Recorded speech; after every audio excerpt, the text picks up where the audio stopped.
Top 5 details on Triumph's 2018 Bonneville Bobber Black. Anything retro seems to be all the rage lately, and I'm okay with that because in a way, it pulls on our heartstrings. Technology is improving so quickly that it's hard to keep up with all the latest and greatest.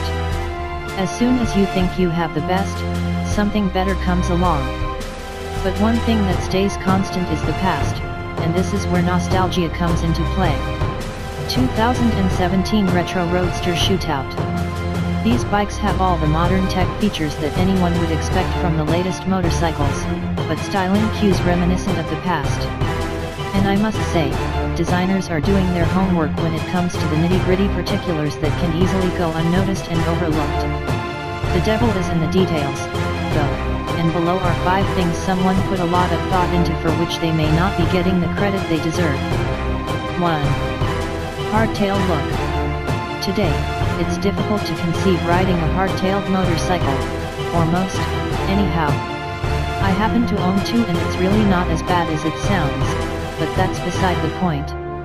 I will say though, hardtailed bikes do look great, but why would anyone put themselves through the rattle and harsh ride if rear suspension were available?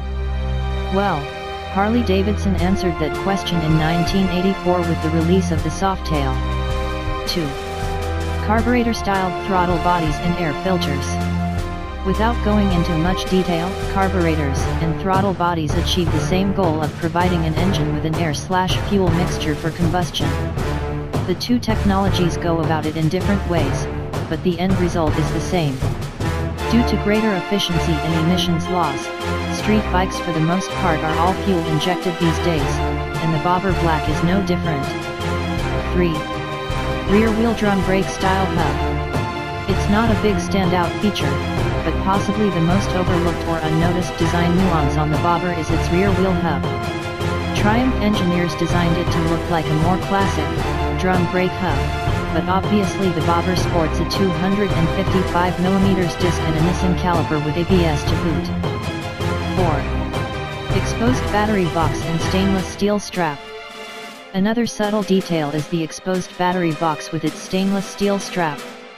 Many designs these days try to cover up or hide a motorcycle's operating systems by tucking them away behind panels and fairings, which can be nice and easy on the eyes, until you have to remove everything to work on it. 5. Bar and mirrors. Last but not least, and again playing to the uncluttered and minimalist spirit of stripped-down cafe racer-style British bikes of the 1960s and 70s are the Bobber's bar and mirrors.